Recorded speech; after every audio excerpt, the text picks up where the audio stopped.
Hello বন্ধুরা, আমাদের SDTV চ্যানেলে আপনাদের স্বাগতম।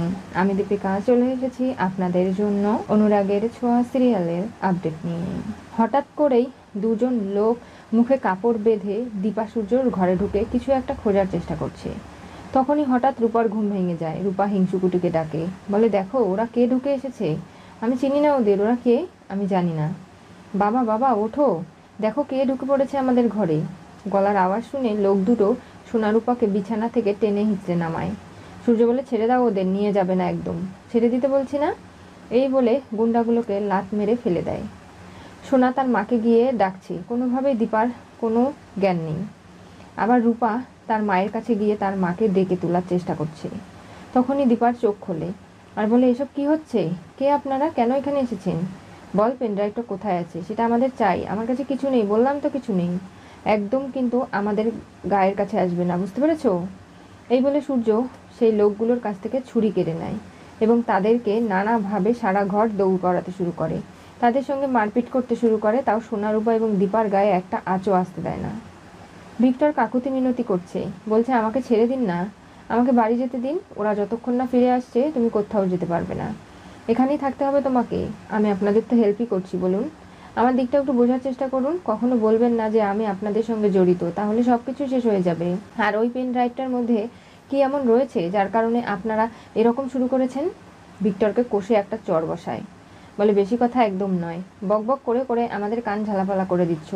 আমাদের যেটা কাজ সেটা আগে খুঁজে দাও, তাহলে আর তোমার সঙ্গে কোনো কথা নেই। ভিক্টর বুঝতে পারে যে সে কত বড় ঝামেলায় জড়িয়ে গেছে। এদিকে সূর্য নানাভাবে সেই গুন্ডাগুলোকে বলছে, আমার কাছে কিছু নেই, এই ঘর থেকে বেরিয়ে যাও বলছি। ছুরি দিয়ে তাদের আঘাত করার জন্য সারা ঘর নানাভাবে তাদেরকে পিছু পিছু ছুটতে শুরু করে। একটা সময় গুন্ডা দুটো যখন সূর্যের সঙ্গে পেরে ওঠে না, তখন ঘর থেকে পালিয়ে যায়। দীপা সোনারূপাও সূর্যের পিছু পিছু গুন্ডাগুলোর পেছনে দৌড় করে।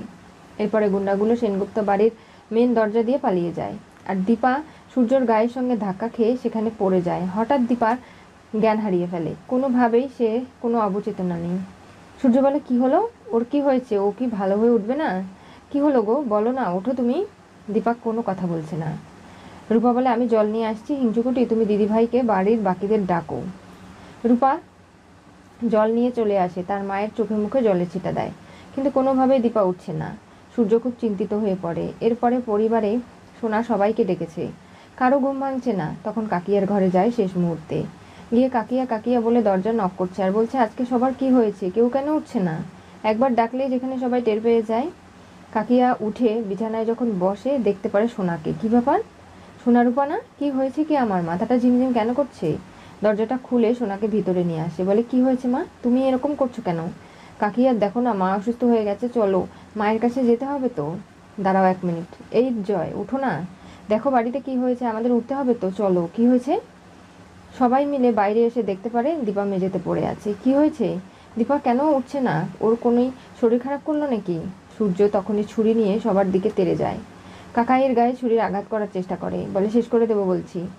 তোমরা সবাই শত্রু, কেউ ভালো নও, কেউ ওকে ছোবে না, কেউ ছুলে কিন্তু আমি তোমাদের একদম শেষ করব। আরে কি করছো কি? ওরা সবাই আমাদের পরিবারের লোকজন, ওরা তো খারাপ নয়, তুমি ওদের কেন আঘাত করবে? মা দেখো সুস্থ হয়ে উঠবে, তুমি শোনো আমার কাছে। কি বললে তুমি? ও সুস্থ হবে কি করে? আমি তো ওর পাশে থাকতে পারছি না। আরে থাকবে তুমি, চলো আমরা গিয়ে আইসক্রিম খেয়ে আসি। কি বলছো, ওকে এরকম রেখে আমি আইসক্রিম খেতে যাব না? আরে মা উঠে পড়লে তো তোমাকে আইসক্রিম খেতে দেবে না, তাই আমরা এখন গিয়ে খেয়ে আসি, খুব মজা হবে। দেখলে রূপার মাথায় কতটা বুদ্ধি। হয়তো গরিব ঘরের সন্তানরা এরকমই ভাঙাচুরাভাবে বড় হয় বলেই তাদের মাথায় এতটা বুদ্ধি। ও দাদাইকে বাইরে নিয়ে যেতে চাইছে আইসক্রিম খাওয়ার ছল দিয়ে, যাতে আমরা বৌদিদিকে তুলতে পারি, ডাক্তার ডেকে এদিকে ট্রিটমেন্ট করাতে পারি। তা না হলে দাদাই তো কোনোভাবেই বৌদিদিকে আমাদের ধরতে দিচ্ছে না।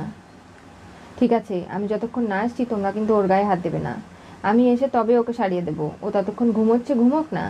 এতক্ষণ বললেই হতো ও ঘুমোচ্ছে, তাহলে আমি ওকে ডিস্টার্ব করতাম না। সোনার উপর দুজনে দুটো হাত ধরে সূর্যকে নিয়ে যায় বাইরে আইসক্রিম খেতে। এদিকে সবাই মিলে দীপাকে সোফায় শুইয়ে দেয়। এরপরে ডাক্তারকে ফোন করা হয়, পুলিশকে ডাকা হয়, বাড়িতে এত কিছু ঘটে গেছে তার জন্য। তখনই ডাক্তার এসে দীপা দীপাকে চেক আপ করছে, কিন্তু স্থিতটা নিয়ে সূর্য কোনোভাবেই ডাক্তারকে দীপার চেক আপ করাতে পারছে না। কেড়ে নেওয়ার চেষ্টা করছে। সূর্য বলছে, পারবেন তো আপনি, ওকে সুস্থ করে তুলতে, বলছে না কিছু, বলো না, বলতেই হবে। আচ্ছা, এরকম করে আমাকে কাজটা ঠিক করে করতে না দিলে কি করে বলবো? স্থিতটা নিয়ে সূর্য দীপার কাছে আসে, এরপরে বুকে লাগিয়ে নানাভাবে দীপার হার্টবিট চেক করে। দীপা সুস্থ না অসুস্থ সেটা বোঝার চেষ্টা করে। তখনই হঠাৎ সূর্যর মনে পড়ে সে একজন ডাক্তার, স্থিত কানে দিয়ে অনেক রুগী দেখতো। এমনকি রূপা যখন অসুস্থ হয়েছিল সূর্যর কাছে নিয়ে গিয়েছিল দীপা, আর দীপারও অনেক ট্রিটমেন্ট করেছে। আবছা আবছা সমস্ত স্মৃতিগুলো সূর্যর মাথায় আসতে শুরু করে। তখনই দীপা বলে, কি হলো? আপনি তো বলুন, আমার কি রোগ হয়েছে? অসুখ, অনেক বড় অসুখ করেছে। কি অসুখ বলুন? আপনি পারবেন তো আমাকে সারিয়ে দিতে? কেন বলতে পারছেন না? বলুন না, আপনার কিছু মনে পড়েছে? আপনাকে মনে করতেই হবে পুরনো সমস্ত কথা। সূর্য মাথা চিপে ধরে বসে থাকে। এই নাও বাবা, এটা তোমার। তাই বুঝি? নিজের স্থান তো পেয়ে সূর্য খুব খুশি। তারপরে ডাক্তারেরটা দিয়ে দেওয়া হয়। জয় বলে, আমি খুব অসুস্থ, আমার কাশ, কেমন যেন শরীরটা খারাপ, তুমি এসে আমাকে চেক করো। আমি এখানে বসি, তুমিও বসো। সূর্য ওদিকে সাইডে জয়কে দেখা নিয়ে ব্যস্ত, আর এদিকে ডাক্তার চেক আপ করে জানায় দীপা ব্লাইন্ড হয়ে গিয়েছিল কিছু সময়ের জন্য। ও টেনশনে শারীরিকভাবে দুর্বল ছিল বলে এই কাজটা হয়েছে। তবে এখন ঠিক আছে। দীপার যেহেতু হার্টের প্রবলেম রয়েছে, অনেক সাবধানে ওকে থাকতে হবে। যে কোনো মুহূর্তে যে কোনো কিছু হতে পারে, তাই খুব সাবধান। কিছু ওষুধপত্র লিখে দিয়ে যায়, সেগুলো খাওয়াতে হবে। ডাক্তারবাবুকে বাইরে নিয়ে ছেড়ে দিয়ে আসে কাকাই। তখনই হঠাৎ ভিক্টর ঢুকছে বাড়িতে। বলে, কি ব্যাপার ভিক্টর, তুমি বাড়িতে ছিলে না সারা রাত? না? হ্যাঁ, আমি তো বাবাকে বলে গেছিলাম। আমার একটা বন্ধুর নাইট ক্লাবে আমাকে ডান্স করতে যেতে হয়েছিল, সেখানে। বাবা, আমি একটু রান্নাঘরে যাচ্ছি। কেন? তোর এখন শরীর খারাপ দীপা, তোকে বিশ্রাম নিতে হবে। তুই এরকগুলো কি করছিস? দেখো, আমার মনে হচ্ছে আমাদের খাবারে কেউ কিছু মিশিয়ে দিয়েছে, যাতে আমরা সবাই এরকম করে বিভোরে ঘুমোই। আর তার জন্যই আমাদের রান্নাঘরের এঁটো থালা বাসনগুলো মাজা হয়েছে কিনা সেটা জানা দরকার। তাহলেই সবটা বোঝা যাবে। তুই কেন যাবি? রিটাকে ডাকছি। রিটা, কি ব্যাপার? সব বাসনকুসন ধোয়া হয়ে গেছে? হ্যাঁ, সকালে উঠে আমার যা কাজকর্ম সেগুলো আমি করে ফেলেছি, এতে আমার কোনো দোষ নেই। আপনারা আগে বললে আমি করতাম না। ঠিক আছে, তোমাকে কান্নাকাটি করতে হবে না। ভিক্টর সমানে ঘামছে। দীপা বলে, কি ব্যাপার, তুমি ঘামছো কেন? আর ওদিকে রান্নাঘরের দিকে কেন যাচ্ছ? বৌদিদি, তুমি তো বললে যে তোমার একটা কিছু কনফিউশন হয়েছে, তুমি কিছু দেখতে চাও, তাই রান্নাঘরে যাচ্ছ। আমি ওটা এনে দিচ্ছি। না, তার কোনো প্রয়োজন নেই। তুমি জামাই মানুষ, এখানেই থাকো। তার কোনো প্রয়োজন হবে না তোমাকে রান্নাঘরে যেতে। এরই মধ্যে পুলিশও চলে এসেছে। কাকাই বলে, কালকে যে ঘটনাটা ঘটেছে, আমাদের পরিবারে অনেক বড় বিপদ হয়ে যেতে পারত। দীপা এবং সূর্যর ঘরেই এই ঘটনাটা ঘটেছে। দুজন মুখবাঁধার লোক এসে কি যেন একটা খুঁজছিল সূর্যর ঘরের মধ্যে। এমনকি বাচ্চা দুটোকেও ভয় দেখিয়ে গেছে। কি করে এগুলো হলো বুঝতে পারছি না। তবে মেন দরজা ওরা ইলেকট্রিক কিছু দিয়ে কেটেছে, তাও আমরা শব্দ শুনতে পারলাম না। নিশ্চয়ই আপনাদের কিছু এমন খাইয়েছিল যার কারণে এগুলো ঘটেছে। আপনাদের কি বাড়ির কারো ওপর সন্দেহ হয়? এমন কেউ রয়েছে যে আপনাদের খাবারে কিছু মিশিয়ে দিতে পারে, যার জন্য আজকে এত বড় ক্ষতির সম্মুখীন হতে হতে আপনারা বেঁচে গেলেন? আপনারা সম্পূর্ণ বাড়ির লকগুলো চেঞ্জ করে ফেলুন। এমনকি আমরা বাইরে সিসিটিভিতে দেখেছি দুজন এসেছিল, ঢুকেছিল, পালিয়েও গেছে। তবে হ্যাঁ, মুখ বাঁধা ছিল, দেখতে পারিনি। যে গাড়ির নেম প্লেট লাগিয়ে গাড়িটা এনেছিল সেটাও ভুয়ো। আমরা এই বাড়ির উপর নজর রাখছি, কোনোভাবেই কোনো সন্দেহভাজন দেখলেই আমরা কিন্তু আপনাদের জানাবো। আর আপনারা সাবধানে থাকবেন, তেমন কিছু ঘটেনি। তবে একটা কথা না বলে পাচ্ছি না, আপনারা যা সন্দেহ করছেন আমিও কিন্তু সেটাই ভাবছি। এতবার ডাকার পরেও কোনো মানুষ উঠতে পারছে না, নিশ্চয়ই তার খাবারে কিছু ঘুমের মিশিয়ে দেওয়া হয়েছিল। কী ব্যবহার করেছে সেটা আমরা জানতে চাই, তাই আপনাদের মধ্যে দুজন এসে স্যাম্পল দিয়ে গেলে হয়তো আমরা সেগুলো টেস্ট করে জানতে পারবো। ঠিক আছে। সূর্য পুলিশকে দেখে প্রথমে ভয় পেয়ে যায়, বলে বাড়িতে ঢুকতে দেবে না। কিন্তু দীপা বলে, না, সোনারূপার সঙ্গে আপনি ওদিকে যান, কারণ ছোটরা এইসবের মধ্যে থাকতে নেই। আপনি ছোট না, তাই সোনারূপা নিয়ে যাও। কিন্তু যখন জানতে পারে যে ভিক্টর ডান্স করে, ভিক্টরকে বলে, আমিও ডান্স করতে পারি। এই বলে এমন বেধড়ক ডান্স করতে শুরু করে যে ডান্সের কোনো মাথা মুন্ডু নেই। সূর্য, এরকম করিস না, লেগে যাবে। কিন্তু সূর্য কোনো কথাই শুনতে রাজি না। পরের দিন সকালে পরিবারে দীপা এবং সূর্য যেহেতু শাপগ্রস্ত মনে করে লাবণ্য, তাই পুজো রেখেছে তাদের মঙ্গল কামনায় পরিবারের সবার জন্য।